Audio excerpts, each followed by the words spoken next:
Bruno Fernandez is an absolute legend. He has turned down a multi-million pounds offer from Al Hilal as he says, I would rather stay and compete for the biggest titles there are in European football. It's not all about money for me. Well, what does that mean to Man United's transfer plan? We're going to talk about that in a bit, but also an update on Jadon Sancho. Finally, we know the verdict has been made. Chelsea wanted to keep him, but they failed to agree on personal terms. So Sancho is coming back to Man United. United is going to be £5 million richer. That's the money that Chelsea are obliged to pay Man United. But what exactly are they going to do with Sancho? I'm here to give you those details and also some details about a striker you all want out. And now clubs are competing for him. Rasmus Hojlund could be one of the next players to leave Manchester United. Like, share, subscribe, drop a comment and let me know what you feel about Bruno's stay.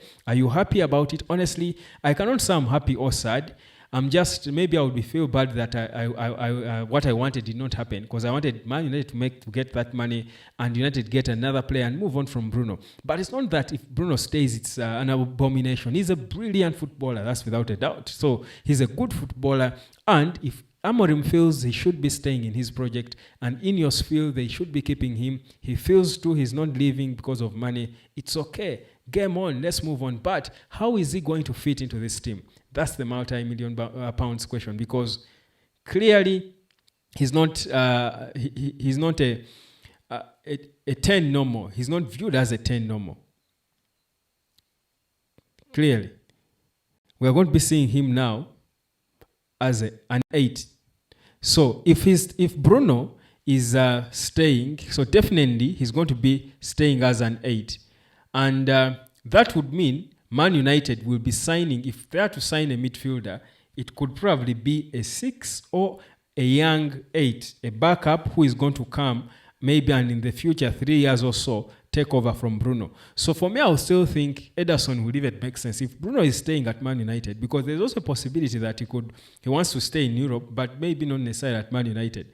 But the truth is we'll probably start United. Now, the thing is for me, Ederson would still make Bruno better. In fact, get Ederson and drop him next to Bruno. Let Bruno be the 8 and Ederson is playing the 6. Trust you me, Man United is going to be a whole different problem, because Bruno will not have to worry about defensive work. Ederson is comfortably able to cover the ground. He can leave him in a single pivot at certain points, and he will do the covering proper, because he has got the energy. But also Ederson has got the energy to come and meet balls. If Dogu swings in a minus ball, Ederson will arrive. He has the energy that Casemiro doesn't have no more, to arrive and take a shot or try to add to the pressure. So I think a midfield of Ederson and Bruno would be amazing. I'm not sure I enjoy Casemiro, and Casemiro is short term.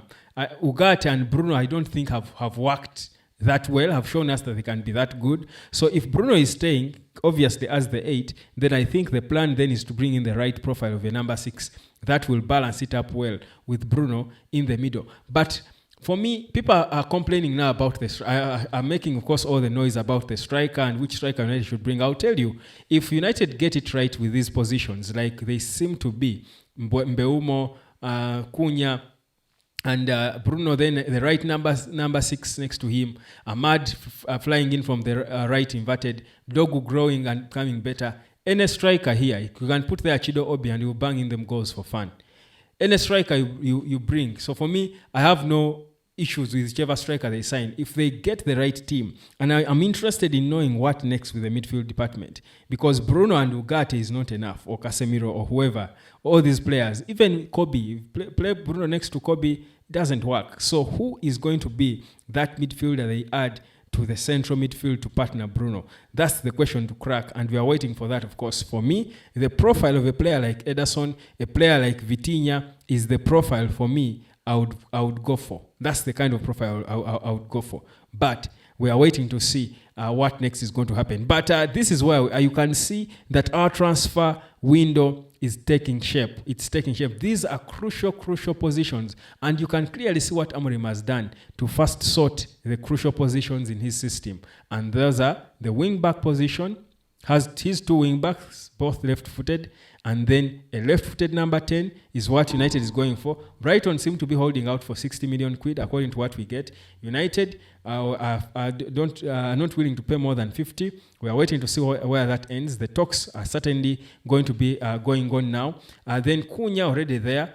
Trust me, any striker with this press, with this energy, with this skill and talent and flair behind you and work rate behind you, any striker will bang in them goals. Even Hojlund will bang in the goals, trust me. So the striker issue is not the problem. Which midfield is partnering Bruno? Which goalkeeper is going to start in between the sticks for United?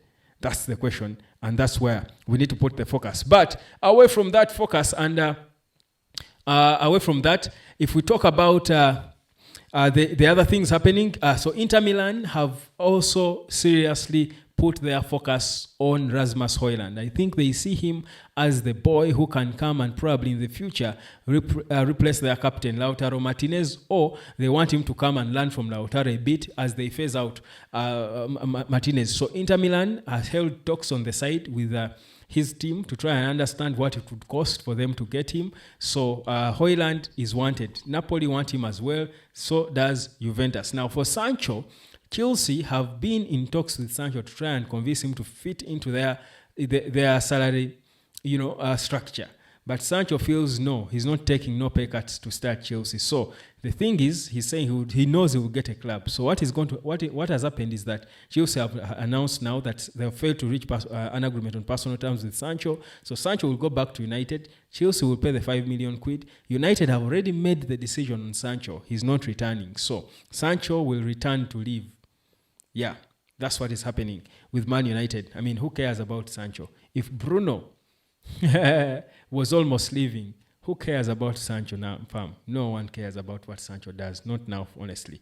I hope you care about the internet money and you come and learn how you too can earn from this internet, which is gold lately. We are all burning time and spending data, but people are earning from there while others are not. Why not join the team of people? There's so many people who are earning from the internet. It's easy money, by the way. It's just having to understand how it works. And that's what I teach. I'm waiting for you. Cheers.